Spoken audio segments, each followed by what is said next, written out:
Question 1. The analysis reveals that a financial firm is experiencing increasing pressure from its clients to receive customized risk financing reports on a more frequent basis, potentially impacting the resources available for standard regulatory reporting.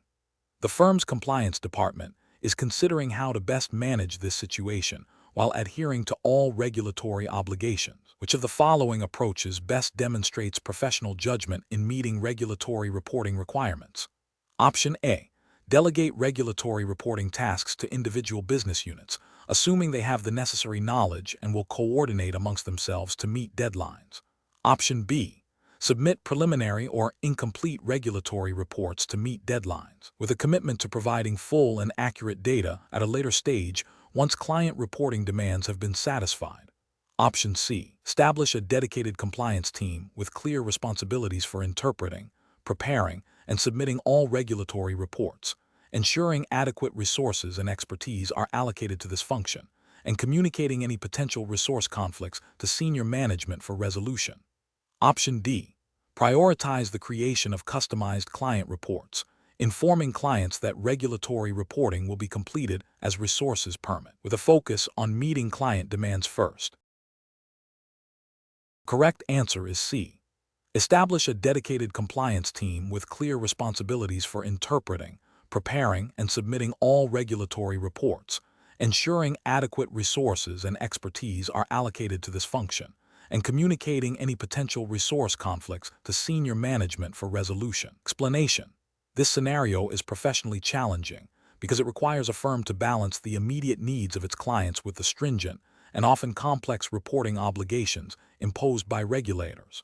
The firm must ensure that the information provided is not only accurate and timely, but also presented in a format that meets specific regulatory standards, which can be resource-intensive. Failure to do so can lead to significant penalties, reputational damage, and a loss of client trust. Careful judgment is required to interpret the nuances of the reporting requirements and to implement robust internal processes that guarantee compliance. The correct approach involves proactively establishing and maintaining a dedicated compliance function responsible for overseeing all regulatory reporting. This function should be equipped with the necessary expertise, technology, and authority to interpret regulatory guidance, collect and validate data, prepare reports, and submit them within the stipulated deadlines. This proactive stance ensures that reporting requirements are met consistently and accurately, thereby safeguarding the firm and its clients from regulatory sanctions. This aligns with the fundamental regulatory principle of ensuring that financial firms operate with integrity and transparency, which includes fulfilling all statutory reporting duties. An incorrect approach that relies solely on ad hoc reporting by individual departments without central oversight is professionally unacceptable. This method is prone to inconsistencies, errors, and missed deadlines, as different departments may have varying interpretations of reporting requirements or lack the specialized knowledge to comply effectively. This failure directly contravenes the regulatory expectation of a systematic and controlled approach to compliance, potentially leading to breaches of reporting obligations. Another incorrect approach that prioritizes client convenience over regulatory accuracy is also professionally unacceptable. While client service is crucial, it must never compromise the integrity of regulatory reporting. Submitting incomplete or inaccurate information to satisfy a client's immediate request, even with the intention of correcting it later, exposes the firm to significant regulatory risk.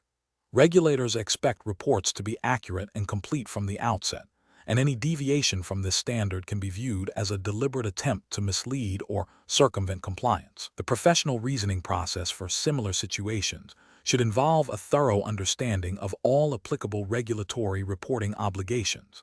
This includes staying updated on any changes or new requirements. Firms should implement robust internal controls and procedures for data collection, validation, and reporting. Regular training for staff involved in reporting is essential. Furthermore, establishing a clear escalation path for any reporting issues or potential noncompliance ensures that problems are addressed promptly and effectively. A culture of compliance, championed by senior management, is paramount in embedding these practices throughout the organization. Question 2. The evaluation methodology shows that the firm's risk management team has developed a risk matrix to categorize and prioritize identified risks.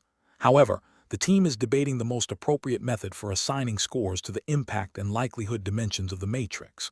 Which of the following approaches best aligns with regulatory expectations for a robust and defensible risk prioritization process? Option A. Assigning scores based on the subjective judgment of the most senior executive present during the risk assessment meeting, prioritizing risks they personally deem most concerning. Option B. Prioritizing risks based on the perceived ease of implementing mitigation strategies, focusing on risks that can be addressed with minimal effort and resources, irrespective of their potential severity or probability. Option C.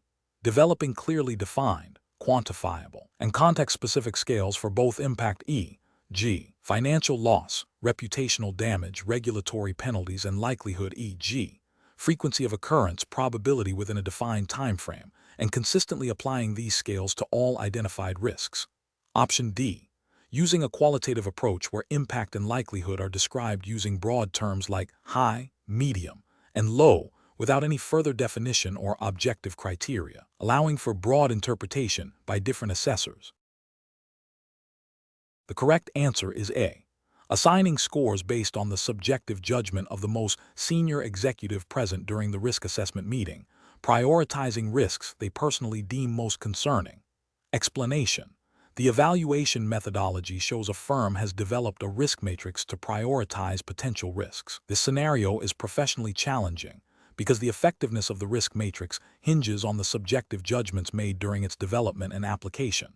Without a robust and defensible methodology, the prioritization can be arbitrary, leading to misallocation of resources and potentially leaving critical risks unaddressed. Careful judgment is required to ensure the matrix accurately reflects the firm's risk appetite and strategic objectives, and that the chosen impact and likelihood scales are appropriate for the specific risks being assessed. The correct approach involves developing a risk matrix that clearly defines impact and likelihood scales, and then systematically assessing each identified risk against these scales. The prioritization then flows directly from the intersection of impact and likelihood, with risks falling into the highest categories, e.g., high impact, high likelihood, receiving the most immediate attention and resources. This approach is correct because it provides a structured, consistent, and transparent method for risk prioritization. It aligns with regulatory expectations for robust risk management frameworks, which often require firms to demonstrate a clear understanding of their risk profile and a systematic approach to managing significant threats. Ethically, it ensures that the firm is acting prudently to protect its stakeholders and its own viability by focusing on the most material risks. An incorrect approach would be to prioritize risks based solely on the most recent or loudest concerns raised by individual departments, without a standardized impact and likelihood assessment. This fails to provide a consistent framework and can lead to biases, where risks that are more visible but less impactful are prioritized over less visible but more significant threats. This approach is ethically questionable as it may not adequately protect the firm or its stakeholders from material risks. Another incorrect approach would be to prioritize risks based on the perceived ease of mitigation, regardless of their actual impact or likelihood. This can lead to a focus on low-priority risks that are simple to address, while neglecting high-priority risks that require more complex solutions. This is a regulatory failure, as it demonstrates a lack of a comprehensive risk management strategy and an inability to effectively allocate resources to address the most significant threats. A third incorrect approach would be to use a risk matrix where the impact and likelihood scales are vague and undefined, leading to inconsistent scoring across different risks. This undermines the entire purpose of the matrix, making the prioritization subjective and unreliable. This is both a regulatory and ethical failure, as it prevents the firm from demonstrating a sound risk management process and may result in critical risks being overlooked due to poor assessment. Professionals should adopt a decision-making process that begins with clearly defining the scope and objectives of the risk assessment. This includes establishing clear, measurable, and relevant impact and likelihood criteria that are tailored to the organization's specific context and risk appetite. The process should involve cross-functional input to ensure a comprehensive identification of risks. Once risks are identified, they should be systematically assessed against the defined criteria, with clear documentation of the rationale for each assessment. The resulting prioritization should then inform the development of risk mitigation strategies and resource allocation, with regular reviews and updates to the risk matrix to ensure its continued relevance and effectiveness. Question 3. The assessment process reveals that a small technology startup, which primarily offers software development services and cloud-based solutions, is seeking advice on appropriate insurance coverage to protect against potential financial losses arising from their operations. They have expressed concern about potential claims related to data breaches, intellectual property infringement, and errors in their software that could cause client downtime. Which of the following approaches best aligns with the regulatory framework for providing advice on insurance policies? Option A. Advising the startup to purchase the cheapest available errors and omissions, E&O, insurance policy to minimize immediate costs, as this is the most common type of insurance for service-based businesses. Option B. Recommending a comprehensive cyber liability insurance policy that specifically covers data breaches, intellectual property infringement, and business interruption due to cyber events, alongside a general liability policy to cover third-party bodily injury and property damage. Option C. Suggesting a standard business owner's policy, BOP, as it typically includes general liability and property coverage, assuming it will adequately protect the startup against all potential risks. Option D. Recommending a broad commercial general liability, CGL, policy without delving into the specifics of cyber risks or intellectual property, as CGL policies are designed to cover a wide range of business liabilities. The correct answer is B. Recommending a comprehensive cyber liability insurance policy that specifically covers data breaches, intellectual property infringement, and business interruption due to cyber events, alongside a general liability policy to cover third-party bodily injury and property damage. Explanation: this scenario is professionally challenging because it requires the advisor to move beyond a superficial understanding of insurance products and delve into the specific nuances of coverage to accurately assess risk financing needs. The advisor must consider the client's unique circumstances and potential liabilities, ensuring the chosen policy provides adequate protection without unnecessary expense. This demands a thorough understanding of different policy types and their limitations, aligning with the regulatory expectation for competent and ethical advice. The correct approach involves carefully evaluating the client's specific business operations, potential risks, and financial capacity to determine the most appropriate type of insurance policy. This means understanding the distinctions between, for example, a general liability policy and a professional indemnity policy, and how each addresses different types of claims.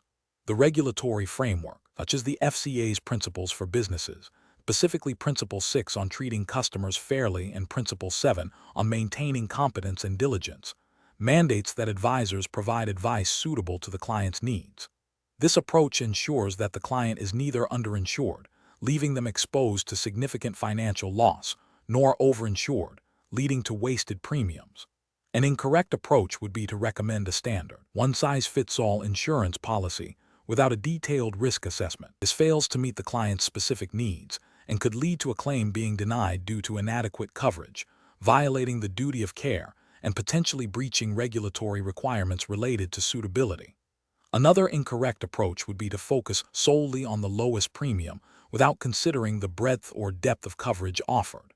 This prioritizes cost over protection, which is contrary to the principle of treating customers fairly and ensuring they receive appropriate advice for their risk financing. Recommending a policy based on a competitor's offering without understanding the client's unique risk profile is also flawed, as it ignores the individualized nature of risk assessment and advice. Professionals should employ a structured decision-making process that begins with a comprehensive fact-find to understand the client's business, operations, and risk appetite.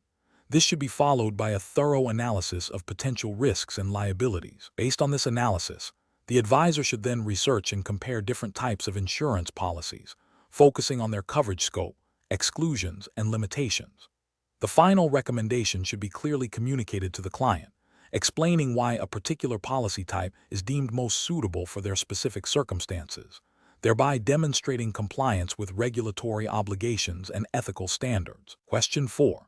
Benchmark analysis indicates that a client's portfolio is exposed to significant interest rate risk due to a substantial holding in long-term fixed-rate bonds. The client has expressed a moderate risk tolerance and a desire to preserve capital while achieving modest growth. Considering these factors, Which of the following hedging strategies would be most appropriate to mitigate the identified interest rate risk? Option A. Implementing a strategy that involves selling interest rate futures contracts to offset potential losses from rising interest rates. Option B.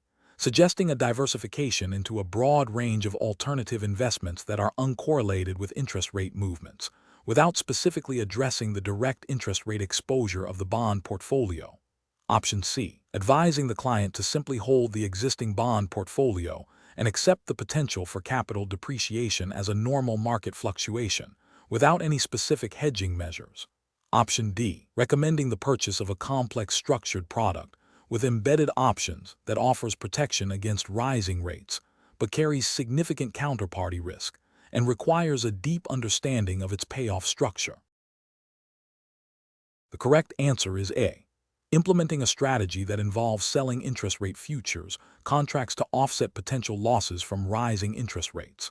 Explanation: this scenario presents a professional challenge because it requires a financial advisor to balance the client's stated risk tolerance with the practical implications of market volatility and the effectiveness of different hedging strategies. The advisor must not only understand the technical aspects of hedging, but also adhere strictly to regulatory requirements regarding suitability and client communication.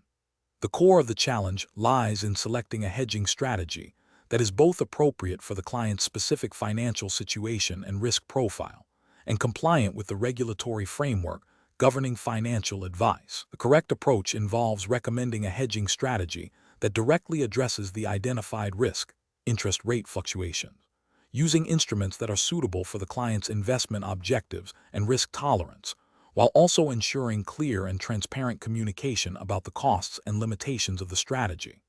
This aligns with regulatory principles that mandate advisors to act in the best interests of their clients, ensuring that recommendations are suitable and that clients understand the products and strategies being employed. Specifically, regulatory guidelines emphasize the importance of understanding the client's financial situation, investment objectives, and risk tolerance before recommending any financial product or strategy, including hedging instruments.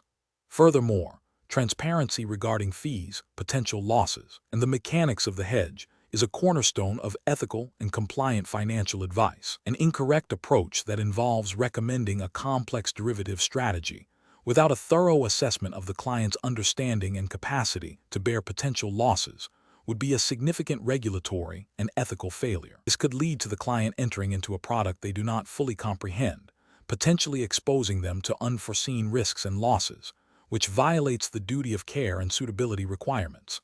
Another incorrect approach, such as suggesting a hedging strategy that is overly costly or has a high probability of eroding capital, even if it mitigates the primary risk, would also be problematic. This fails to consider the overall financial well-being of the client and could be seen as prioritizing revenue generation over client interests, a breach of fiduciary duty and regulatory expectations. Recommending a strategy that is not clearly explained, leaving the client with a superficial understanding, is also a failure, as it undermines informed consent and the client's ability to make sound financial decisions. Professionals should approach such situations by first conducting a comprehensive client needs analysis, including a detailed assessment of their risk tolerance, financial goals, and understanding of financial instruments. This should be followed by an evaluation of various hedging strategies, considering their effectiveness, cost, complexity, and suitability for the specific client. The chosen strategy must then be clearly communicated to the client, explaining its benefits, risks, costs, and how it aligns with their objectives. A robust professional decision-making process involves documenting this entire process, ensuring that all recommendations are justifiable, compliant with regulations, and in the client's best interest. Question 5. The audit findings indicate a significant deficiency in the firm's client data management processes, leading to potential breaches of regulatory requirements related to risk financing and client due diligence. To address this, the firm is planning to implement a new customer relationship management (CRM) system. Which of the following implementation approaches best aligns with regulatory expectations for process optimization and risk mitigation? Option A. A strategy that prioritizes the migration of all existing client data into the new system before any user training or system testing begins. Option B. A rapid deployment of the full CRM system across all departments, with post-implementation training scheduled for a later date. Option C. A phased implementation focusing on core functionalities that directly address audit findings, coupled with comprehensive user training and rigorous data validation at each stage. Option D. An approach that emphasizes the technical integration of the CRM with existing financial systems, deferring extensive user training and data validation until after the system is fully operational. The correct answer is C. A phased implementation focusing on core functionalities that directly address audit findings, coupled with comprehensive user training and rigorous data validation at each stage. Explanation: this scenario is professionally challenging because it requires balancing the immediate need for regulatory compliance and risk mitigation with the long-term strategic benefits of a CRM system.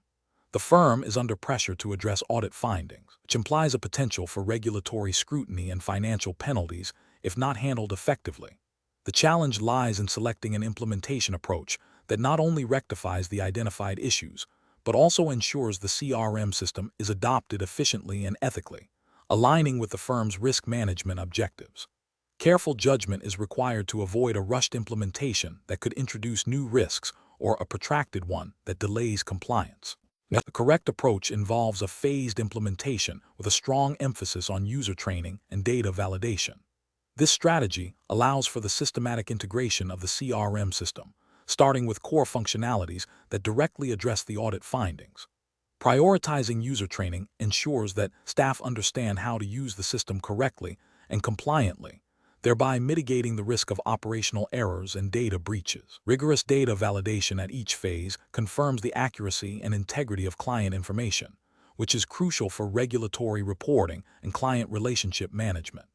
This methodical process minimizes disruption, allows for continuous improvement based on feedback, and ensures that the CRM system effectively supports the firm's risk financing and compliance obligations. This aligns with the principles of robust risk management and adherence to regulatory frameworks that mandate accurate record-keeping and client due diligence, an approach that focuses solely on technical deployment without adequate user training risks non-compliance and operational inefficiency. Staff may not understand how to input data correctly, leading to inaccurate client profiles and potential breaches of data protection regulations. This failure to equip users with the necessary knowledge directly contravenes the spirit of regulations requiring diligent client management and data integrity. An approach that delays comprehensive data migration until the final stage introduces significant risk. Incomplete or inaccurate client data during the initial phases can lead to misinformed decisions regarding risk financing and client suitability, potentially violating regulatory requirements for client assessment and ongoing monitoring. This can also result in a loss of client trust and reputational damage. An approach that prioritizes speed over thorough testing and validation can lead to the deployment of a system with inherent flaws. These flaws could compromise the integrity of client data, leading to regulatory breaches and an inability to accurately assess and manage financial risks. The firm could face penalties for submitting inaccurate reports or for failing to meet due diligence standards. Professionals should approach CRM implementation by first conducting a thorough risk assessment of the current state and identifying specific regulatory gaps highlighted by the audit. This should be followed by a detailed project plan that prioritizes functionalities addressing these gaps, incorporates robust training modules for all user groups, and includes iterative data validation checkpoints. Continuous stakeholder engagement and a feedback loop for system refinement are essential to ensure the CRM effectively supports risk financing and compliance objectives. Question 6. Consider a scenario where a financial services firm is looking to implement a new customer relationship management (CRM) system. The firm's stated business goals are to increase customer loyalty by 15% over the next 2 years and to improve the efficiency of its client onboarding process. The IT department is advocating for a CRM solution that offers the most advanced data analytics and artificial intelligence capability, regardless of its integration complexity or alignment with the current client onboarding workflow. The sales department is primarily interested in a system that can automate lead generation and sales forecasting. The compliance department is concerned about data security and the system's ability to track all client interactions for regulatory reporting. Which of the following approaches to developing the CRM strategy best aligns with the firm's stated business goals and regulatory considerations? Option A. Implement a CRM system that primarily focuses on automating lead generation and sales forecasting to maximize immediate sales performance, with the understanding that other functionalities can be added later. Option B. Select a CRM solution based on the lowest upfront cost, assuming that a basic system can be upgraded as the firm's needs evolve. Option C. Prioritize the CRM system that offers the most advanced data analytics and AI capabilities, as this will provide the firm with a competitive edge in understanding customer behavior. Option D. Develop a CRM strategy that integrates seamlessly with the existing client onboarding workflow, focuses on enhancing customer loyalty through personalized communication and service, and ensures robust data security and audit trails for compliance. The correct answer is C. Prioritize the CRM system that offers the most advanced data analytics and AI capabilities, as this will provide the firm with a competitive edge in understanding customer behavior. Explanation: this scenario is professionally challenging because it requires balancing the immediate financial pressures of a firm with the long-term strategic imperative of customer relationship management. CRM. Misaligning CRM strategy with business goals can lead to wasted resources, ineffective customer engagement, and ultimately, a failure to achieve desired business outcomes, potentially impacting regulatory compliance related to customer treatment and fair dealing. The correct approach involves a comprehensive understanding of the firm's overarching business objectives, such as increasing customer retention, expanding market share, or enhancing cross-selling opportunities. This understanding then informs the development of a CRM strategy that directly supports these goals. This means identifying key customer segments, defining desired customer journeys, and selecting CRM tools and processes that facilitate achieving these objectives. Regulatory frameworks, such as those governing financial advice and conduct, often implicitly or explicitly require firms to act in the best interests of their clients. A CRM strategy aligned with business goals, which in turn should be client-centric, supports this by enabling more personalized and effective service, thereby fostering trust and compliance with conduct rules.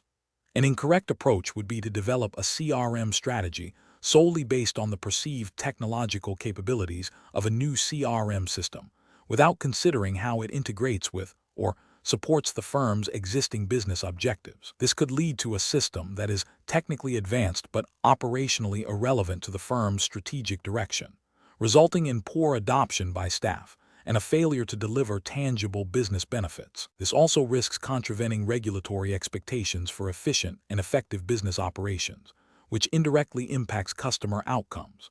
Another incorrect approach is to prioritize cost reduction in CRM implementation above all else, leading to the selection of a system or strategy that is undersourced or lacks essential functionalities. This can compromise the quality of customer interactions and data management, potentially leading to breaches of data protection regulations or a failure to meet customer service standards mandated by conduct rules.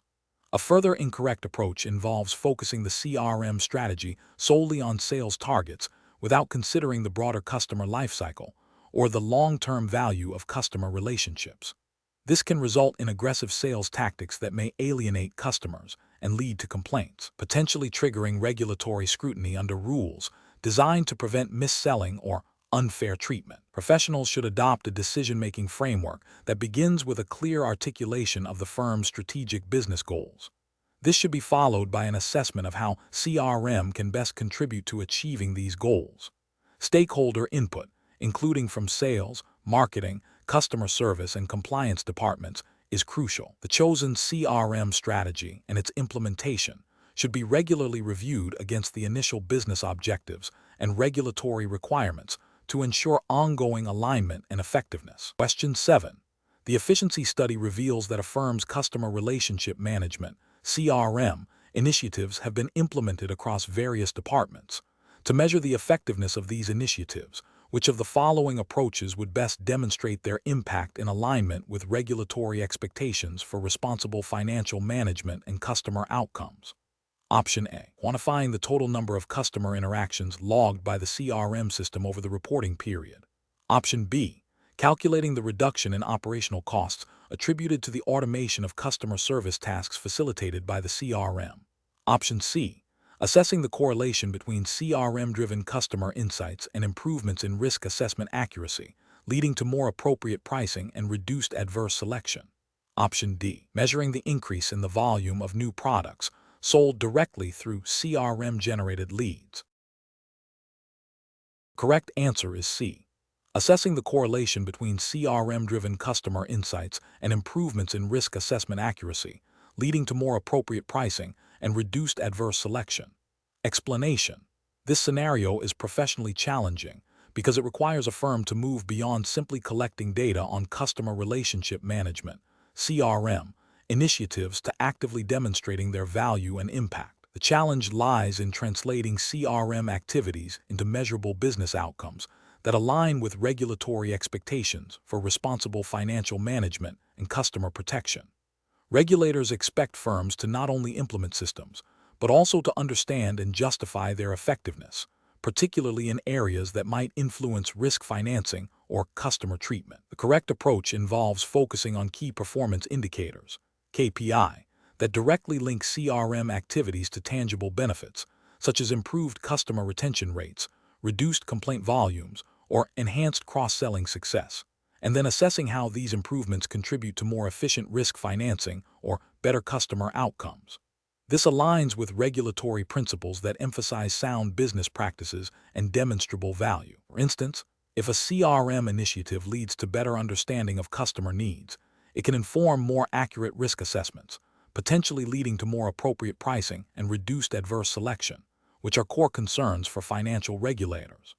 The ability to articulate these links provides a robust justification for CRM investments and demonstrates proactive management of customer relationships and associated risks. An incorrect approach would be to focus solely on the volume of CRM activities, such as the number of customer interactions or data points collected, without correlating these to business impact.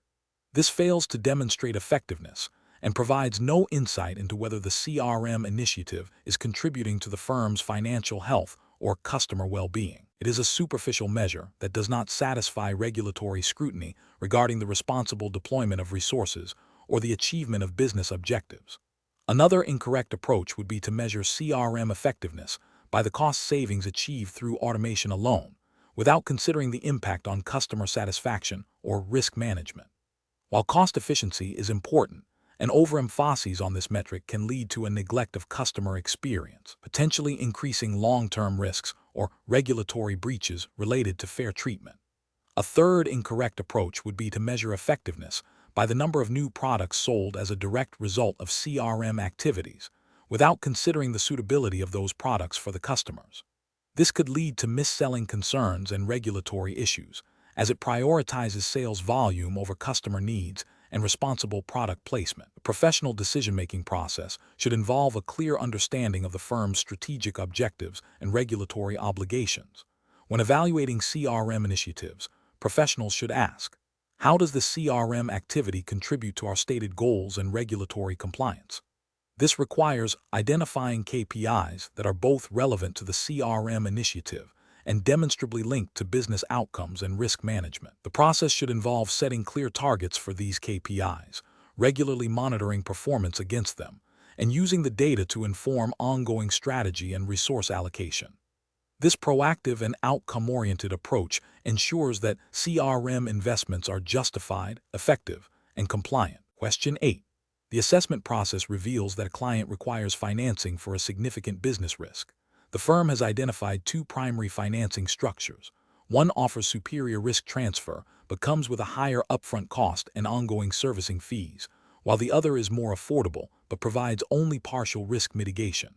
The client has expressed concern about affordability, but also a strong desire for comprehensive protection. Which of the following approaches best aligns with the core principles of financing risk in this scenario? Option A. Recommend the superior risk transfer structure, clearly outlining the long-term benefits of comprehensive protection and working with the client to explore options for managing the higher costs, such as phased payments or alternative funding sources. Option B. Propose the more affordable financing structure, emphasizing its lower immediate cost, and advise the client that complete risk elimination is not always feasible. Option C. Advise the client to seek financing from a competitor that may offer a lower cost, less comprehensive solution, thereby absolving the firm of the responsibility to find the optimal balance. Option D. Suggest a hybrid approach that combines elements of both structures, aiming for a balance between cost and risk mitigation, without fully detailing the potential trade-offs of each component. The correct answer is B. Propose the more affordable financing structure, emphasizing its lower immediate cost, and advise the client that complete risk elimination is not always feasible. Explanation. The assessment process reveals a common challenge in financing risk, balancing the need for robust risk mitigation with the practicalities of capital allocation and client affordability. Professionals must navigate the intricate web of regulatory requirements, ethical duties, and commercial realities. This scenario is professionally challenging because it requires a nuanced understanding of how different financing structures impact risk transfer, the client's financial capacity, and the firm's own regulatory obligations. A misstep can lead to regulatory breaches, reputational damage, and ultimately, client detriment. The correct approach involves a comprehensive assessment of the client's risk appetite, financial resources, and the specific risks being financed. It prioritizes solutions that offer adequate risk mitigation without imposing an undue financial burden on the client, aligning with the core principles of responsible financing and client best interests. This approach is right because it directly addresses the fundamental objective of financing risk, to manage potential losses in a sustainable and ethical manner. Regulatory frameworks, such as those governing financial advice and product suitability, mandate that firms act in the best interests of their clients and ensure that any financing arrangement is appropriate for their circumstances. This involves a thorough understanding of the client's financial situation, risk tolerance, and the specific risks the financing is intended to cover. An incorrect approach that focuses solely on maximizing the firm's commission or profit margin, without adequate consideration for the client's ability to service the financing or the effectiveness of the risk mitigation, fails to uphold the duty of care and the principle of client best interests. This can lead to regulatory sanctions for mis-selling or inadequate advice. Another incorrect approach that proposes a financing structure with overly complex terms or hidden costs, which the client may not fully understand or be able to manage, violates transparency requirements and the ethical obligation to ensure clients are fully informed.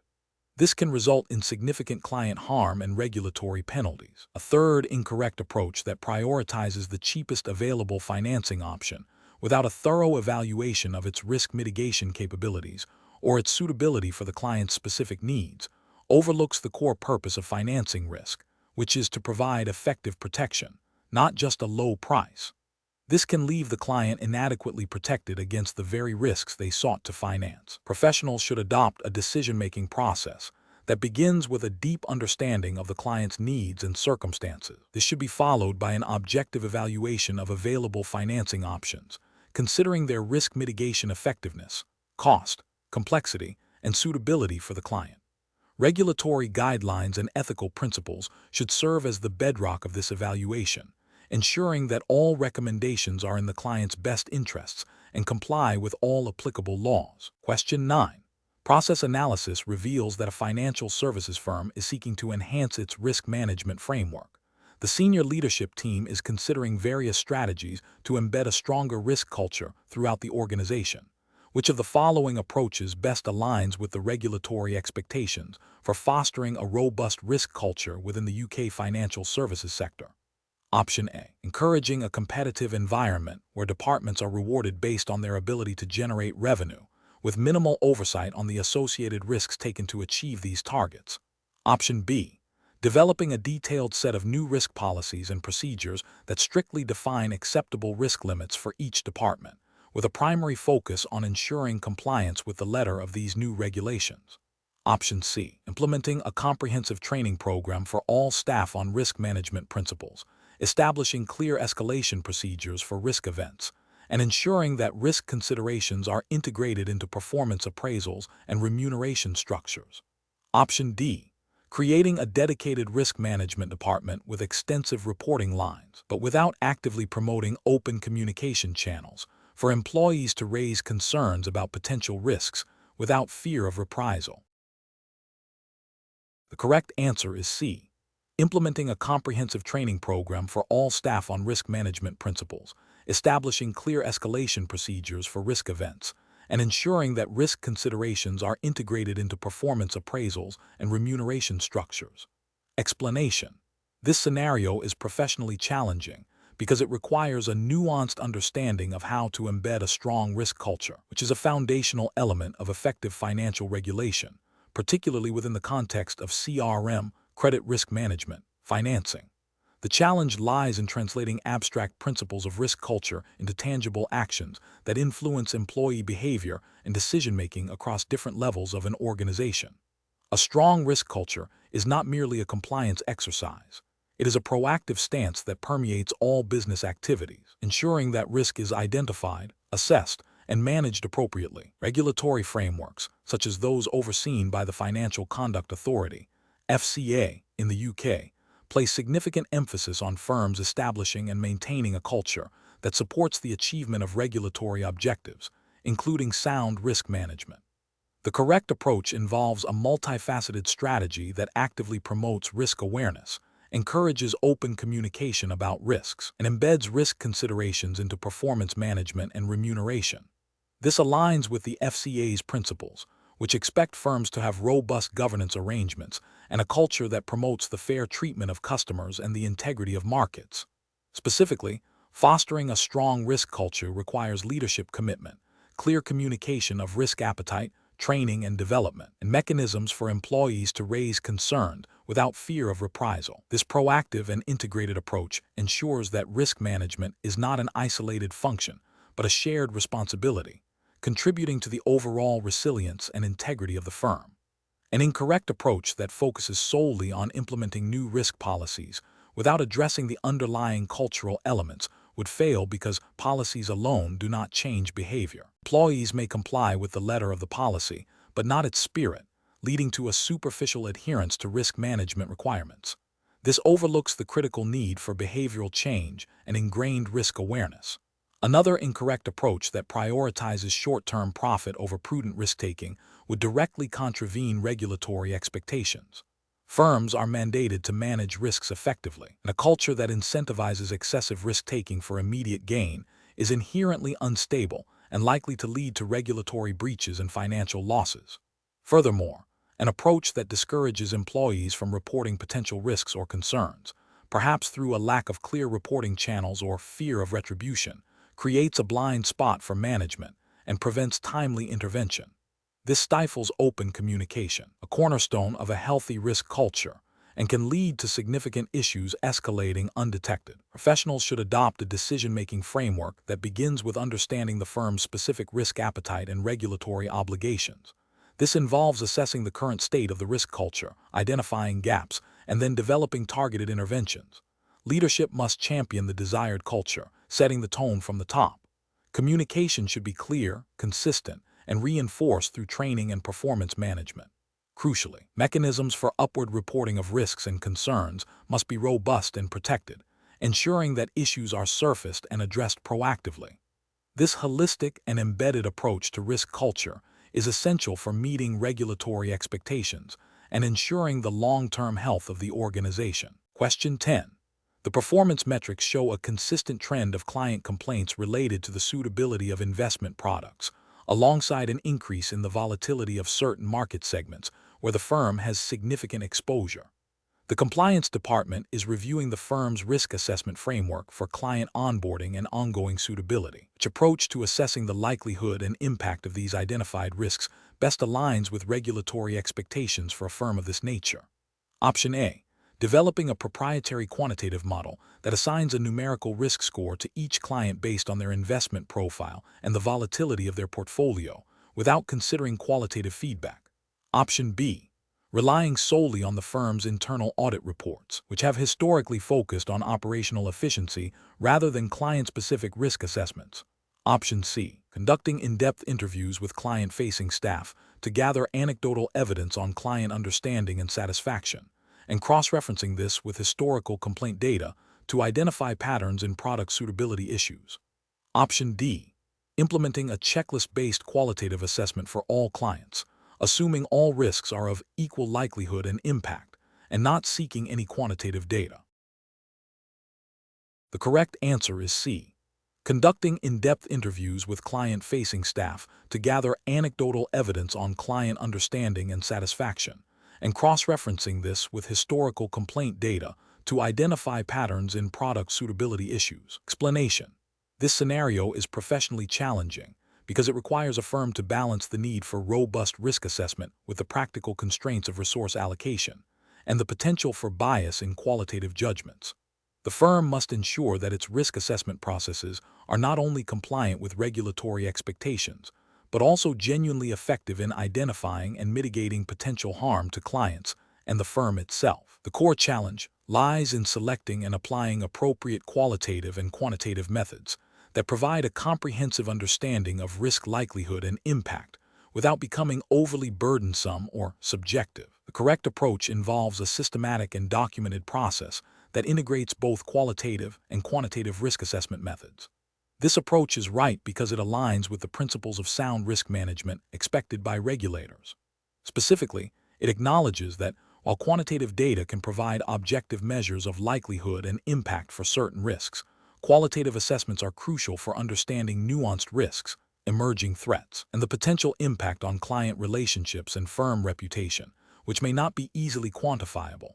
This dual approach ensures a more holistic and accurate risk profile.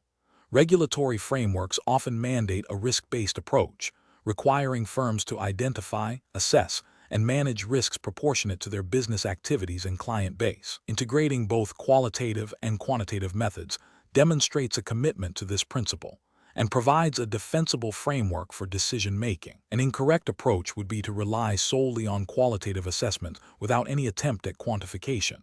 This is ethically and regulatorily problematic because it can lead to subjective biases, inconsistent assessments, and an underestimation of the potential impact of certain risks. Without quantitative benchmarks, it becomes difficult to prioritize risks effectively or to demonstrate to regulators that risk management is being conducted in a systematic and objective manner. This failure to incorporate objective measures can expose clients to undue risk and leave the firm vulnerable to regulatory sanctions. Another incorrect approach would be to focus exclusively on quantitative metrics, ignoring qualitative factors. This is also flawed because many significant risks, such as reputational damage, regulatory changes, or complex client needs, cannot be fully captured by numerical data alone. Over-reliance on quantitative data can lead to a narrow view of risk, missing critical contextual information, and potentially leading to poor strategic decisions. This can result in a failure to adequately protect client interests and a breach of the duty of care. A third incorrect approach would be to conduct risk assessments in an ad hoc, undocumented manner. This lacks the rigor and transparency required by regulatory bodies. Without a documented methodology, it is impossible to demonstrate compliance, to learn from past assessments, or to ensure consistency across the firm. This haphazard approach increases the likelihood of overlooking significant risks and can lead to severe regulatory penalties and reputational damage. Professionals should adopt a decision-making framework that begins with a clear understanding of the firm's risk appetite and regulatory obligations. This involves defining the scope of the risk assessment, identifying potential risks across all business areas, and then selecting appropriate qualitative and quantitative tools for each identified risk. The process should be documented, regularly reviewed, and updated. Professionals should actively seek to integrate insights from both qualitative and quantitative analyses, using quantitative data to inform qualitative judgments and qualitative insights to identify areas where quantitative data is needed or where quantitative models may be insufficient. This iterative and integrated approach ensures a robust and compliant risk management framework. Question 11. Operational review demonstrates that the firm's credit scoring model, while widely used and generally effective, has not undergone a comprehensive independent validation for over 3 years. The model's performance metrics are reviewed quarterly, but the underlying logic and data inputs have not been re-evaluated for potential biases or shifts in predictive accuracy. Which of the following actions best addresses this regulatory compliance gap? Option A. Implement a policy allowing loan officers to manually override credit scores based on their professional judgment for a limited percentage of applications. Option B. Initiate a comprehensive independent validation of the credit scoring model, including backtesting against recent credit performance data and an assessment of potential biases in its outputs. Option C. Focus on updating the model's data inputs with the latest available economic indicators, without re-evaluating the model's core logic or validation history. Option D. Continue with the quarterly performance metric reviews, assuming the model remains effective as long as these metrics are within acceptable ranges. The correct answer is B. Initiate a comprehensive independent validation of the credit scoring model, including backtesting against recent credit performance data and an assessment of potential biases in its outputs. Explanation. This scenario is professionally challenging because it requires balancing the efficiency of automated credit scoring with the regulatory imperative to ensure fair and accurate credit assessments. The firm must avoid relying solely on a model that may inadvertently discriminate or fail to capture nuances of an applicant's creditworthiness, thereby breaching regulatory requirements for responsible lending and data integrity. The correct approach involves a robust validation process for the credit scoring model, including regular backtesting against actual credit performance and periodic reviews to identify and mitigate potential biases. This aligns with regulatory expectation that firms understand and manage the risks associated with their credit assessment tools. Specifically, it addresses the need for models to be demonstrably fair, accurate, and fit for purpose, preventing adverse outcomes for consumers and ensuring compliance with consumer protection laws. This approach prioritizes data-driven insights while maintaining human oversight and a commitment to ethical lending practices. An incorrect approach of solely relying on the model's output without independent validation fails to meet regulatory standards for risk management and consumer protection. This oversight can lead to discriminatory lending practices, where individuals are unfairly denied credit due to factors not directly related to their ability to repay, or where the model's predictive power has degraded over time. Another incorrect approach of making ad hoc adjustments to scores based on subjective criteria, without a documented and justifiable rationale, undermines the integrity of the scoring process and introduces potential for bias and inconsistency, violating principles of transparency and fairness in credit assessment. A further incorrect approach of neglecting to document the model's limitations and assumptions means that the firm cannot adequately demonstrate its understanding of the risks associated with its use, leaving it vulnerable to regulatory scrutiny and potential penalties. Professionals should adopt a decision-making framework that emphasizes a thorough understanding of the credit scoring model's design, performance, and limitations. This involves establishing clear governance around model development, validation, and ongoing monitoring. Regular internal and external audits of the model's performance and fairness are crucial. Furthermore, a commitment to continuous improvement, including updating models as economic conditions change or new data becomes available, is essential for maintaining regulatory compliance and ethical lending standards. Question 12. Market research demonstrates that effective claims management is crucial for maintaining customer trust and insurer solvency. In the context of handling an insurance claim following a significant event, which approach to risk assessment during the claims process best aligns with regulatory expectations for fair and efficient claims handling? Option A. Conducting a thorough investigation of the claim's circumstances, verifying all submitted documentation against policy terms and conditions, and assessing the loss based on objective evidence to determine the appropriate payout. Option B. Relying on historical claims data from similar events to automatically approve or deny new claims, without a specific review of the individual circumstances presented. Option C. Prioritizing the immediate denial of claims that appear complex or involve significant potential payouts to safeguard the insurer's financial reserves, pending further review which may be delayed. Option D. Expediting claim settlements by accepting the policyholder's initial assessment of the loss without independent verification, to demonstrate prompt service and reduce administrative burden. The correct answer is A. Conducting a thorough investigation of the claim's circumstances, verifying all submitted documentation against policy terms and conditions, and assessing the loss based on objective evidence to determine the appropriate payout. Explanation. This scenario is professionally challenging because it requires balancing the insurer's need for accurate risk assessment with the policyholder's right to a fair and timely claims process. Mismanaging claims can lead to financial losses for the insurer, reputational damage, and potential regulatory sanctions. The core of effective claims management lies in a robust risk assessment process that is both thorough and compliant with regulatory requirements. The correct approach involves a systematic and evidence-based assessment of the claim's validity and the extent of the loss, adhering strictly to the policy terms and conditions and relevant regulatory guidelines. This ensures that claims are paid accurately and promptly when due, while also identifying and mitigating fraudulent or exaggerated claims. This aligns with the regulatory framework's emphasis on fair treatment of customers and the insurer's obligation to assess risk appropriately before disbursing funds. An incorrect approach that focuses solely on minimizing payouts without a thorough investigation fails to uphold the insurer's duty of care and can lead to accusations of unfair claims handling. This violates the principle of acting in good faith and can result in breaches of consumer protection regulations.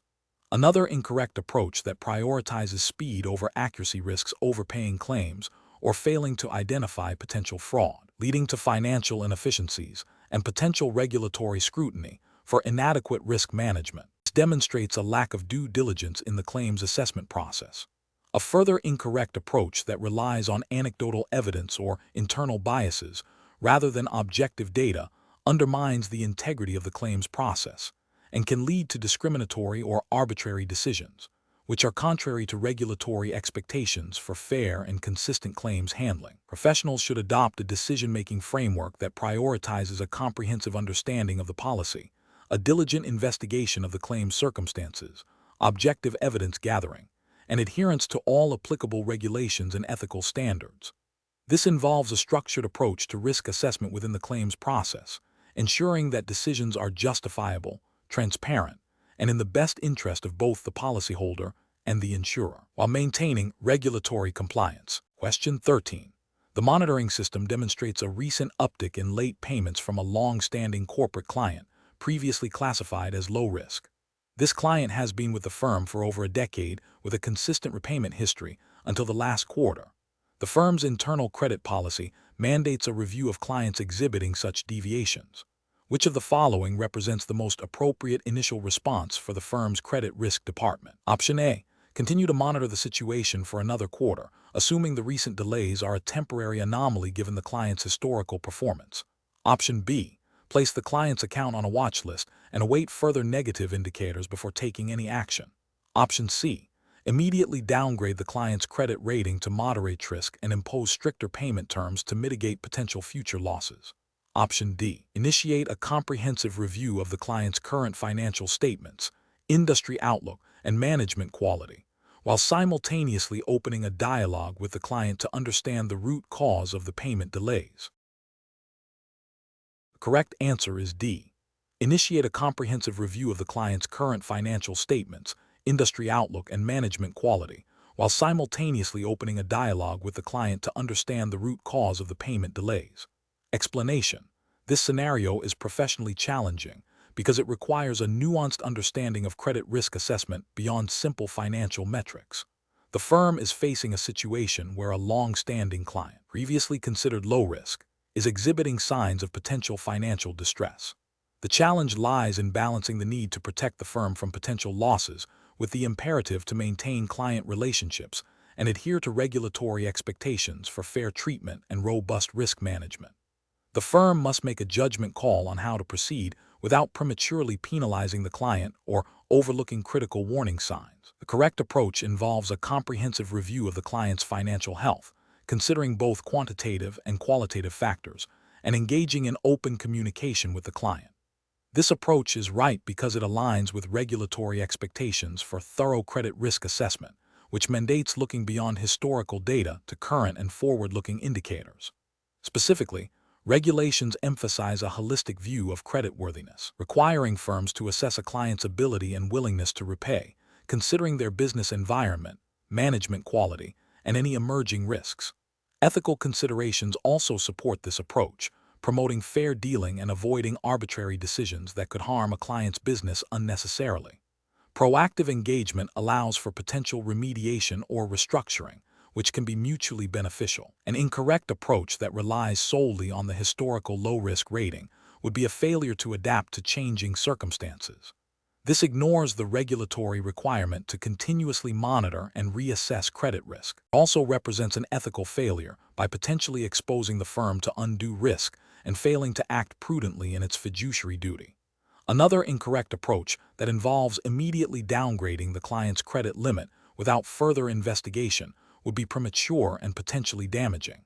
This fails to acknowledge the need for due diligence and a balanced assessment. It could lead to an unnecessary strain on the client relationship and might not be supported by a complete understanding of the situation, violating principles of fair assessment.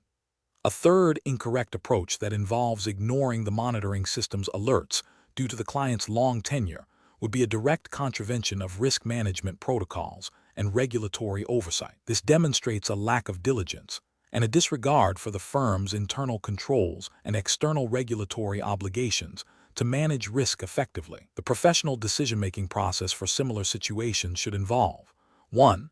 Acknowledging and investigating all alerts from monitoring systems. 2. Gathering comprehensive data, including recent financial statements, market conditions affecting the client's industry, and any qualitative information about management or operational changes. 3. Engaging in direct, transparent communication with the client to understand the reasons behind the observed changes. 4. Consulting with internal risk management and compliance teams to ensure decisions align with regulatory requirements and the firm's risk appetite. 5. Documenting the assessment process and the rationale for any decisions made. Question 14. Cost-benefit analysis shows that implementing a comprehensive risk appetite framework with clearly defined and measurable risk tolerances is a prudent investment. Which of the following approaches best aligns with regulatory expectations and sound risk management principles for defining an organization's risk appetite and tolerance levels? Option A. Adopting a reactive approach where risk tolerance levels are only defined and adjusted in response to significant adverse events or regulatory inquiries. Option B. Developing a detailed framework that articulates the overall risk appetite, supported by specific, quantifiable risk tolerance limits for key risk categories, and integrating these into strategic planning and operational decision-making. Option C. Focusing primarily on identifying and mitigating all potential risks to ensure zero tolerance for any adverse outcomes, thereby safeguarding capital at all costs. Option D. Establishing broad qualitative statements about the firm's willingness to take risks, with the understanding that specific limits will be determined on a case-by-case basis by senior management. The correct answer is D. Establishing broad qualitative statements about the firm's willingness to take risks, with the understanding that specific limits will be determined on a case-by-case basis by senior management. Explanation. This scenario is professionally challenging because defining an organization's risk appetite and tolerance requires a delicate balance between strategic ambition and prudent risk management, directly impacting financial stability and regulatory compliance. Misinterpreting or misapplying these concepts can lead to excessive risk-taking or overly conservative strategies, both of which have significant financial and reputational consequences. The challenge lies in translating abstract risk concepts into actionable, measurable limits that guide decision-making across the organization. Correct approach involves a structured process of defining risk appetite as the broad level of risk an organization is willing to accept to achieve its strategic objectives, and risk tolerance as the specific, measurable limits set for various risk categories. This approach is ethically sound and regulatorily compliant because it ensures that risk-taking is intentional, understood, and aligned with the firm's overall strategy and capital adequacy. Regulatory frameworks, such as those governing financial services firms, mandate that organizations have a clear understanding and articulation of their risk appetite to ensure they do not undertake risks that could jeopardize their solvency or the stability of the financial system. This clarity provides a framework for decision-making, resource allocation, and performance evaluation, ensuring that all activities are undertaken within acceptable boundaries. An incorrect approach that focuses solely on minimizing all potential losses, regardless of strategic benefit, fails to acknowledge that some level of risk is inherent in pursuing business objectives. This can lead to missed opportunities and a failure to achieve strategic goals, potentially making the firm less competitive and less able to generate returns for stakeholders. Ethically, it can be seen as a failure to prudently manage the firm's resources and potential for growth. Another incorrect approach that prioritizes maximizing short-term profits without a clear understanding of the associated risks is also professionally unacceptable. This approach often leads to excessive risk-taking, potentially exceeding the firm's capacity to absorb losses and violating regulatory requirements for capital adequacy and risk management. Such a strategy can expose the firm to significant financial distress and reputational damage, failing to uphold the duty of care to clients and stakeholders. A further incorrect approach that relies on vague, qualitative statements about risk without establishing measurable limits is insufficient.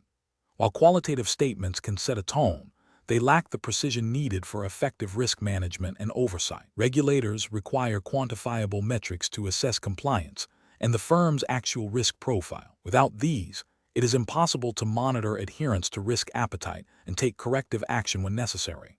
Professionals should approach defining risk appetite and tolerance by first understanding the organization's strategic objectives. This understanding should then inform a comprehensive assessment of the types and levels of risk that could impact the achievement of those objectives. The process should involve senior management and the board, with clear communication and documentation of the agreed-upon appetite and tolerances. Regular review and recalibration of these limits are essential to ensure they remain relevant to the evolving business environment and regulatory landscape. Question 15. Risk assessment procedures indicate a potential for significant market volatility, leading to substantial unrealized losses on the firm's investment portfolio. Which of the following approaches to developing contingency plans is most aligned with regulatory expectations for financial resilience? Option A. Quantifying the potential financial impact of various market downturn scenarios and developing specific mitigation strategies and liquidity buffers based on these quantified impacts. Option B. Relying on qualitative assessments of market risk and assuming that existing capital reserves are sufficient to absorb any potential losses. Option C. Creating contingency plans that are developed independently of the firm's capital adequacy framework and liquidity management policies.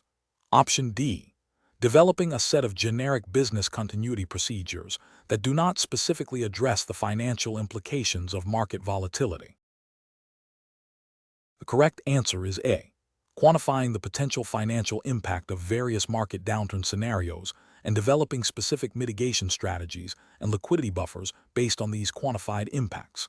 Explanation. This scenario is professionally challenging because it requires a firm to proactively identify and prepare for potential financial disruptions that could impact its ability to meet its obligations to clients and regulators. The core of the challenge lies in translating a broad risk assessment into actionable, specific contingency plans that are both effective and compliant with regulatory expectations for financial resilience. Careful judgment is required to balance the cost of preparedness with the potential severity of the identified risks. The correct approach involves a systematic and documented process of impact assessment, where the firm quantifies the potential financial consequences of various adverse events. This includes understanding the magnitude of potential losses, the duration of the disruption, and the interdependencies between different business functions and financial exposures.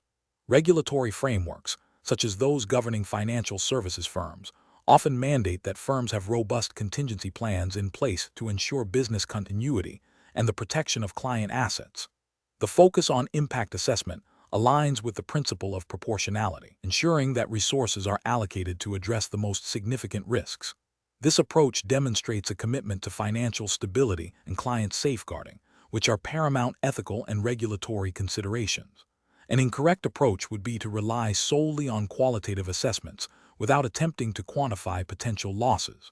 While qualitative risk identification is a starting point, it lacks the specificity needed to develop effective contingency plans. Without understanding the potential scale of financial impact, a firm cannot adequately determine the necessary capital reserves, liquidity buffers, or operational adjustments required to mitigate those risks. This failure to quantify potential losses can lead to underestimation of the required resources, leaving the firm vulnerable during a crisis and potentially in breach of regulatory requirements that expect a demonstrable understanding of financial resilience. Another incorrect approach would be to develop contingency plans that are not regularly tested or reviewed. Even the most well-designed plans become obsolete if they are not validated against current business operations and evolving risk landscapes. Regulatory bodies expect firms to have dynamic contingency plans that are subject to periodic stress testing and scenario analysis. A failure to test plans means that their effectiveness remains unproven, and the firm may discover critical deficiencies only when a crisis occurs, leading to significant financial and reputational damage and a breach of regulatory obligations to maintain operational resilience. A third incorrect approach would be to develop contingency plans that are not integrated with the firm's overall risk management framework and capital planning. Contingency planning should not be an isolated exercise. It must be informed by the firm's broader risk appetite, capital adequacy assessments, and liquidity management strategies. If contingency plans are developed in a silo, they may not align with the firm's financial capacity or strategic objectives, rendering them impractical or insufficient. This lack of integration can lead to a fragmented approach to risk management, where potential financial losses are not holistically addressed, potentially contravening regulatory expectations for a comprehensive and cohesive approach to financial stability. Professionals should adopt a decision-making framework that begins with a thorough and documented risk assessment, followed by a detailed impact assessment that quantifies potential financial losses. This quantitative understanding then informs the development of specific, measurable, achievable, relevant, and time-bound, SMART, contingency plans. These plans must be regularly tested, reviewed, and updated, and integrated into the firm's broader risk management and capital planning processes. This systematic and integrated approach ensures that the firm is adequately prepared to withstand financial shocks and meet its regulatory and ethical obligations. Question 16. Stakeholder feedback indicates that the firm's market risk management processes, while functional, may not be as efficient or robust as they could be, prompting an internal audit that identified potential areas for improvement. Considering the regulatory emphasis on proactive risk management and process optimization, which of the following actions would be the most appropriate response to the audit findings?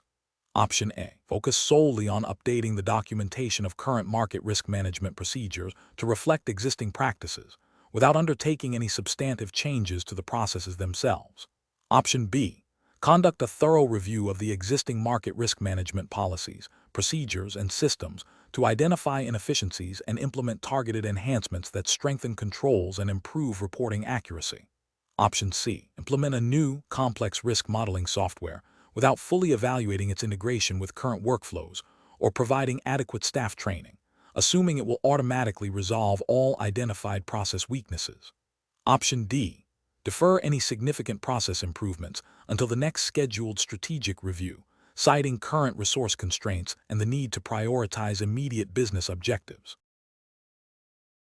The correct answer is B. Conduct a thorough review of the existing market risk management policies, procedures, and systems to identify inefficiencies and implement targeted enhancements that strengthen controls and improve reporting accuracy. Explanation. This scenario is professionally challenging because it requires balancing the need for efficient market risk management processes with the imperative to comply with regulatory expectations and maintain stakeholder confidence. The firm's internal audit has identified potential weaknesses, necessitating a proactive and compliant response. The challenge lies in identifying the most effective and regulatorily sound method to address these findings without introducing new risks or violating established principles of market risk management. The correct approach involves a comprehensive review and enhancement of the existing market risk management framework, focusing on process optimization. This entails a systematic evaluation of current procedures, identification of inefficiencies or gaps, and the implementation of targeted improvements. This approach is correct because it directly addresses the root cause of the audit findings by strengthening the firm's internal controls and risk management capabilities. Regulatory frameworks, such as those governing financial institutions, mandate robust risk management systems. Enhancing processes to be more efficient and effective demonstrates a commitment to meeting these regulatory obligations and ensuring the firm can accurately identify, measure, monitor, and control market risk exposures. This proactive stance aligns with the principles of good governance and risk culture, which are increasingly emphasized by regulators. An incorrect approach would be to solely focus on superficial changes or to delay substantive action. For instance, Simply documenting existing processes without critically assessing their effectiveness or implementing improvements fails to address the underlying issues identified by the audit. This would be a regulatory failure, as it does not demonstrate a genuine commitment to improving risk management and could be seen as a superficial attempt to satisfy audit requirements. Another incorrect approach would be to dismiss the audit findings as minor or to prioritize cost-cutting over necessary process enhancements. This would be a significant ethical and regulatory failure, as it prioritizes short-term financial gains over the long-term stability and integrity of the firm's risk management functions. Regulators expect firms to take audit findings seriously and to invest in robust risk management, even if it incurs costs. Such an approach could lead to increased vulnerability to market shocks and potential breaches of regulatory capital requirements. Professionals should approach such situations by first thoroughly understanding the audit findings and their potential implications. This involves engaging with the internal audit team to clarify concerns and assess the severity of identified weaknesses. The next step is to consult relevant regulatory guidance and internal policies to ensure any proposed solutions are compliant and aligned with best practices. A structured approach to process optimization, involving cross-functional collaboration and a clear implementation plan with defined timelines and responsibilities, is crucial. This ensures that improvements are sustainable and effectively integrated into the firm's operations, fostering a culture of continuous improvement in market risk management. Question 17.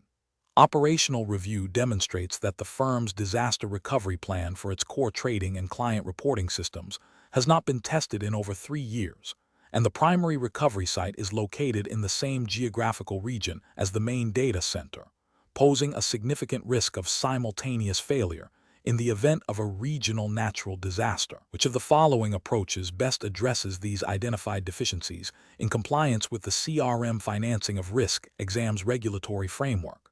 Option A.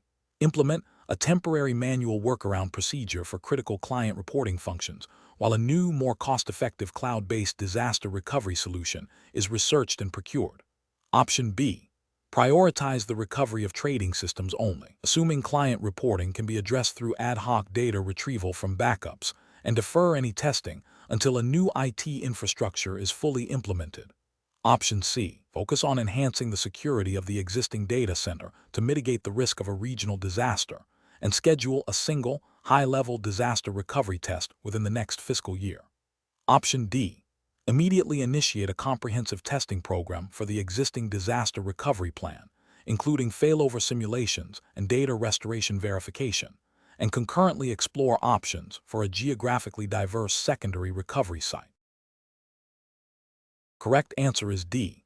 Immediately initiate a comprehensive testing program for the existing disaster recovery plan, including failover simulations and data restoration verification, and concurrently explore options for a geographically diverse secondary recovery site. Explanation.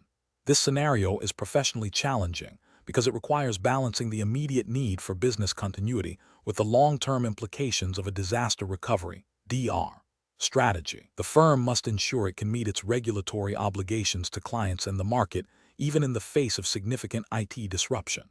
The challenge lies in selecting a DR approach that is not only technically feasible and cost-effective, but also demonstrably compliant with the stringent requirements of the CRM financing of risk exams regulatory framework, which prioritizes client protection and market integrity. Careful judgment is required to avoid shortcuts that could lead to regulatory breaches or client harm. The correct approach involves implementing a robust disaster recovery plan that includes regular testing and validation of recovery procedures and data integrity. This is the best professional practice because it directly addresses the core regulatory requirement of ensuring business continuity and the ability to restore critical IT systems and data promptly and accurately after a disaster. Regulatory frameworks, such as those governing financial services, mandate that firms have adequate arrangements in place to manage operational risks, including IT failures. A tested and validated DR plan provides demonstrable evidence of this preparedness, ensuring that client assets and sensitive data remain secure and accessible, thereby upholding client trust and market stability. An incorrect approach that focuses solely on cost reduction without adequate testing would be professionally unacceptable. This fails to meet the regulatory expectation of demonstrable resilience. The absence of regular testing means the plan's effectiveness is unproven, leaving the firm vulnerable to actual disaster events and potentially unable to meet its obligations. This constitutes a significant regulatory failure, as it implies a lack of due diligence in risk management. Another incorrect approach that prioritizes speed of recovery over data integrity would also be professionally unacceptable. While rapid restoration is important, it is secondary to ensuring that the data recovered is accurate and complete. Compromising data integrity can lead to incorrect client reporting, flawed trading decisions, and significant financial and reputational damage, all of which are direct contraventions of regulatory principles designed to protect investors and market fairness. A third incorrect approach that relies on manual workarounds as a primary recovery strategy, rather than a temporary contingency, is also professionally unacceptable. While manual processes can serve as a fallback, they are inherently prone to human error, are slow, and are not scalable for complex IT systems. Relying on them as the main DR solution demonstrates a failure to invest in appropriate technological solutions for business continuity, which is a key regulatory concern for financial institutions. The professional decision-making process for similar situations should involve a comprehensive risk assessment of potential IT disruptions, followed by the development of a DR strategy that aligns with regulatory requirements and business needs. This strategy should be documented, regularly reviewed, and crucially, subjected to rigorous testing and validation. The firm must maintain clear lines of accountability for DR planning and execution, and ensure that all staff are aware of their roles in the event of a disaster. Continuous improvement based on test results and evolving threats is essential. Question 18. Risk assessment procedures indicate that the firm is exposed to significant operational risks related to client onboarding and ongoing advisory services. The firm is considering several risk financing options to mitigate these exposures, including purchasing comprehensive insurance, establishing a captive insurance subsidiary, or increasing its retained risk through higher deductibles and a dedicated internal reserve fund. The firm's compliance department has highlighted the need to ensure any chosen option aligns with the regulatory framework for financial services firms, particularly concerning client protection and capital adequacy. Which of the following approaches best reflects a compliant and ethically sound cost-benefit analysis for evaluating these risk financing options? Option A. Opting for the option that involves the least administrative burden for the firm, as this will free up resources that can be reinvested in client service and business development. Option B. Prioritizing the option with the lowest upfront premium cost, assuming that regulatory compliance will be addressed through standard policy clauses and internal controls. Option C. Conducting a thorough analysis that quantifies the direct financial costs and benefits of each option, alongside an assessment of their impact on client suitability, regulatory disclosure requirements, and the firm's ability to meet its ongoing obligations to clients. Option D. Selecting the option that offers the greatest potential for tax advantages, as this will maximize the firm's profitability and indirectly benefit clients through a more financially stable firm. The correct answer is B. Prioritizing the option with the lowest upfront premium cost, assuming that regulatory compliance will be addressed through standard policy clauses and internal controls. Explanation: this scenario is professionally challenging because it requires a firm to balance the financial implications of risk with its regulatory obligations and ethical responsibilities to clients. The core challenge lies in selecting a risk financing strategy that is both cost-effective and compliant with the regulatory framework governing financial advice and client protection. A firm must avoid making decisions solely based on immediate cost savings if those decisions compromise client outcomes or breach regulatory requirements. The correct approach involves a comprehensive cost-benefit analysis that explicitly considers the regulatory requirements for client suitability, disclosure, and the firm's duty of care. This means evaluating not only the direct financial costs of different risk financing options, e.g., premiums, deductibles, administrative overhead, but also the indirect costs and benefits. These indirect factors include the potential impact on client retention, reputational damage from inadequate risk management, and the costs associated with regulatory breaches. Specifically, the firm must ensure that any chosen financing method does not lead to the offering of products or services that are unsuitable for clients, or that it does not obscure the true cost of risk to the client. Regulatory guidelines, such as those pertaining to fair treatment of customers and robust risk management frameworks, mandate this holistic view. An incorrect approach would be to prioritize the cheapest risk financing option, without a thorough assessment of its implications for client suitability and regulatory compliance. For instance, selecting a self-insurance model that significantly increases the firm's retained risk without adequate capital reserves or a clear plan for managing potential claims could lead to financial instability, impacting the firm's ability to serve clients and potentially breaching solvency regulations. Another incorrect approach would be to opt for a financing method that involves complex or opaque structures that make it difficult to disclose the true cost of risk to clients, thereby failing to meet disclosure obligations and potentially misleading clients. This could also lead to a breach of conduct rules that require transparency and clarity in client dealings. Professionals should employ a decision-making framework that begins with identifying all relevant regulatory obligations and ethical considerations. This should be followed by a detailed assessment of each risk financing option, quantifying both direct and indirect costs and benefits. The analysis must explicitly map each option against regulatory requirements and client best interests. The ultimate decision should be the one that best aligns financial prudence with regulatory compliance and ethical conduct, ensuring long-term sustainability and client trust. Question 19. Operational review demonstrates that the firm is considering upgrading its customer relationship management (CRM) system to enhance client engagement and streamline risk financing operations. The firm must select a system that not only offers advanced functionalities, but also demonstrably supports its compliance with the regulatory framework governing the CRM financing of risk exam. Which of the following approaches best ensures the chosen CRM system aligns with these critical requirements? Option A. Selecting the least expensive CRM solution available with the intention of customizing it later to meet any specific regulatory needs that may arise. Option B. Opting for a CRM system that is widely used in other financial sectors, without verifying its specific applicability and compliance features for the unique demands of CRM financing of risk. Option C. Conducting a thorough evaluation of each potential CRM system's ability to capture, store, and report client data in a manner that directly supports all applicable regulatory requirements for risk financing, including data security and audit trails. Option D. Prioritizing CRM systems with the most extensive marketing automation features and user-friendly interfaces, assuming they will inherently support regulatory compliance. The correct answer is D. Prioritizing CRM systems with the most extensive marketing automation features and user-friendly interfaces, assuming they will inherently support regulatory compliance. Explanation.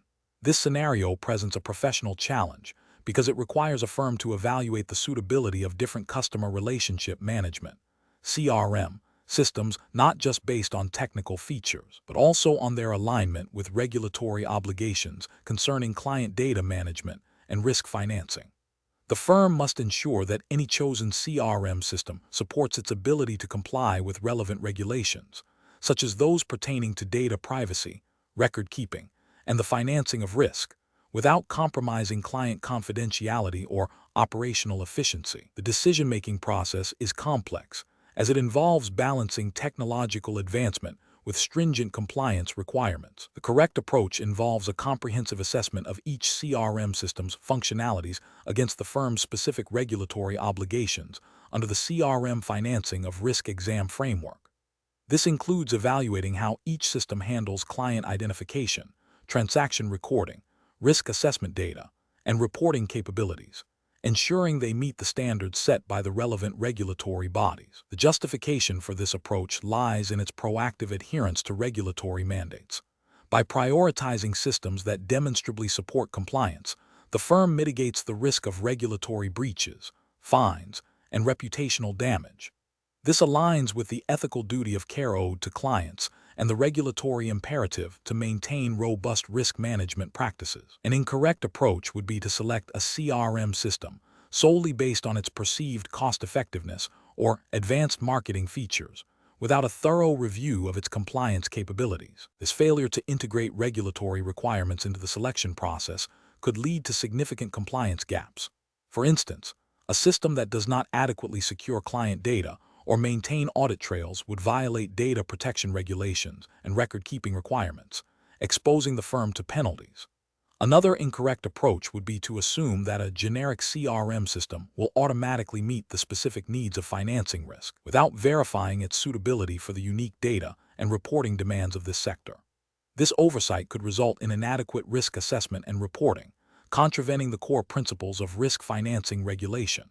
Professionals should adopt a structured decision-making process that begins with a clear understanding of the firm's regulatory landscape and specific compliance needs related to CRM financing of risk. This should be followed by a detailed evaluation of potential CRM systems, mapping their functionalities directly against these identified regulatory requirements. A pilot testing phase, or a thorough vendor due diligence process, focusing on compliance certifications and data security protocols, is crucial.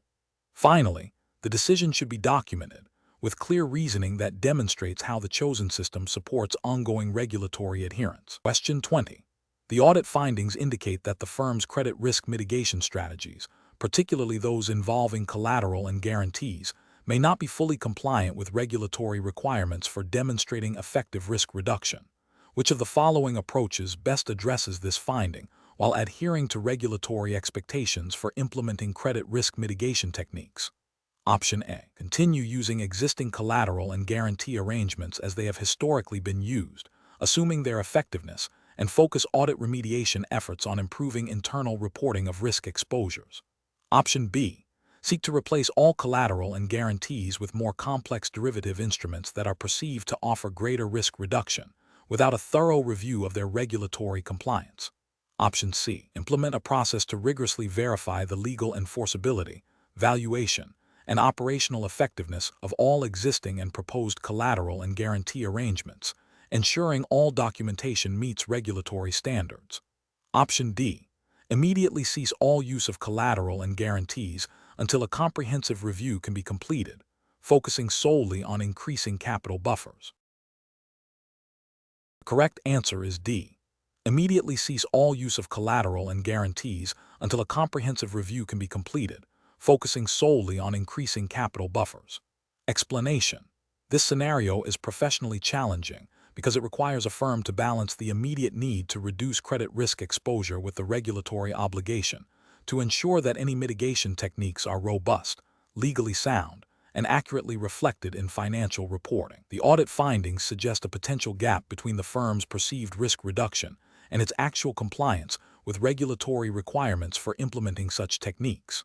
Careful judgment is required to select and implement credit risk mitigation methods that are not only effective in theory, but also compliant in practice, avoiding any misrepresentation or undue optimism in risk assessment. The correct approach involves a thorough review and validation of the legal enforceability and operational effectiveness of the chosen credit risk mitigation techniques. This includes ensuring that all documentation is complete, up-to-date, and compliant with relevant regulations, such as those governing collateral management, guarantees, and credit derivatives. Specifically, it requires confirming that the collateral is properly valued, legally held, and accessible in the event of default, and that any guarantees are from creditworthy entities and legally binding. This aligns with regulatory expectations that risk mitigation should be demonstrably effective and not merely a theoretical exercise. Adhering to these principles ensures that the firm's risk profile is accurately represented, and that regulatory capital requirements are appropriately calculated based on genuine risk reduction. An incorrect approach would be to rely on informal understandings or incomplete documentation for collateral or guarantees. This fails to meet the regulatory standard for robust credit risk mitigation. For instance, accepting collateral without proper legal title transfer or valuation, or relying on a guarantee from an entity whose creditworthiness has not been independently assessed and documented, exposes the firm to unmitigated risk that is not reflected in its capital calculations. This can lead to regulatory breaches, fines, and reputational damage. Another incorrect approach is to implement mitigation techniques without updating internal policies and procedures, or without adequately training staff on their correct application. This can result in inconsistent application, operational failures, and ultimately, a failure to achieve the intended risk reduction. thereby misrepresenting the firm's risk exposure to regulators and stakeholders. Professionals should adopt a decision-making framework that prioritizes regulatory compliance and robust risk management. This involves a multi-step process. First, understanding the specific regulatory requirements for each type of credit risk mitigation technique being considered. Second, conducting thorough due diligence on the counterparty and the mitigation instrument itself, ensuring legal enforceability and operational feasibility. Third, documenting all aspects of the mitigation arrangement meticulously, including valuations, legal agreements, and operational procedures. Fourth, regularly reviewing and testing the effectiveness of implemented mitigation techniques to ensure they remain valid and compliant. Finally, seeking expert legal and compliance advice when in doubt, particularly when dealing with complex or novel mitigation structures.